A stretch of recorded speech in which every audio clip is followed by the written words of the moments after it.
How much do we know about the Goths? Those fortunate enough to keep at a sound distance from the historical discourse shall probably think of those numerous Bela Lugosi impersonators who live by their hairspray and their macabre aesthetics. Those who did devote some of their time to tearing through all the insurmountable dogma and inexplicable lacunae in place of vibrant ages and civilizations that one finds in history textbooks will doubtlessly think of Jordanes and Cassiodorus in this respect, and recollect the Goths to have been a group of Germanic tribes who swarmed Europe in the alleged 3rd century AD, and alleged is a key word here, to rape, pillage and terrorize.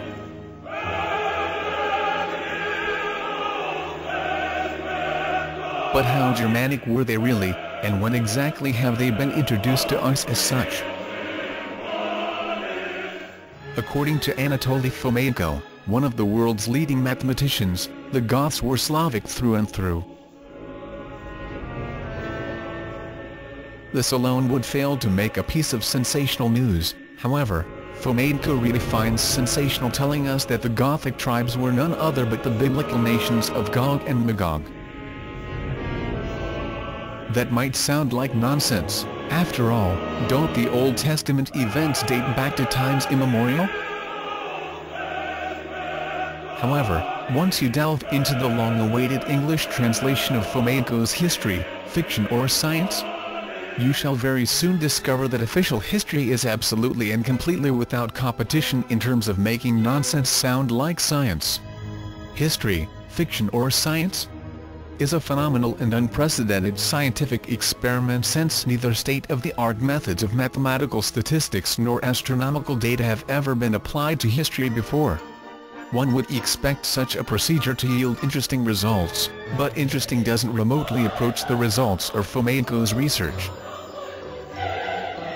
Ancient and medieval history transform into a phantom, leaving us with the historical period of a single millennium to encompass everything from Jesus Christ, who is proved to have lived in the 11th century AD, to today. Definitely nonsense and positively impossible, you say? Just wait till you get infected with the new chronology meme, and mark our words, looking back at your vehement support of consensual history will be most embarrassing indeed.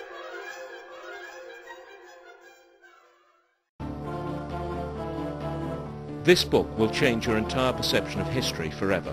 What if ancient Rome, Greece and Egypt were invented during the Renaissance? What if the Old Testament was a rendition of events in the Middle Ages?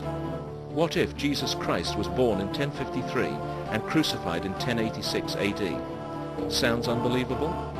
Not after you've read History, Fiction or Science by Anatoly Fomenko, the leading mathematician of our time.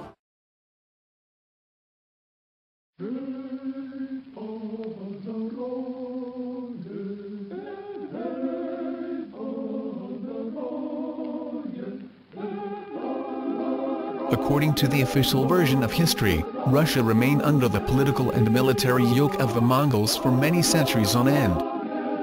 The term Mongol is usually assumed to have always meant the same thing, however. This turns out to be incorrect. The modern interpretation is of a relatively recent origin. Bear in mind that Mongolia didn't exist as an independent state until the early 20th century. The word Mongol simply meant Great One.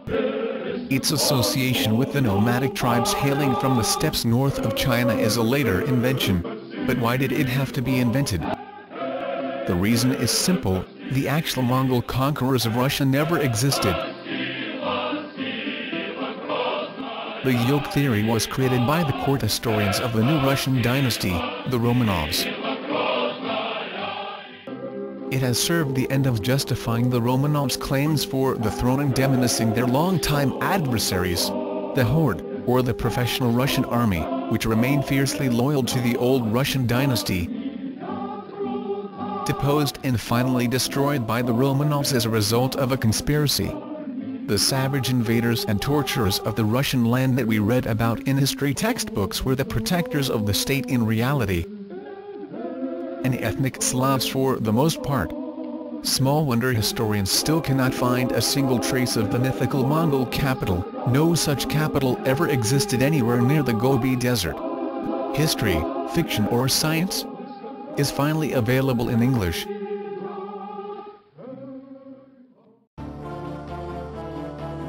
This book will change your entire perception of history forever. What if ancient Rome, Greece and Egypt were invented during the Renaissance? What if the Old Testament was a rendition of events in the Middle Ages? What if Jesus Christ was born in 1053 and crucified in 1086 AD? Sounds unbelievable? Not after you've read History, Fiction or Science by Anatoly Fomenko, the leading mathematician of our time.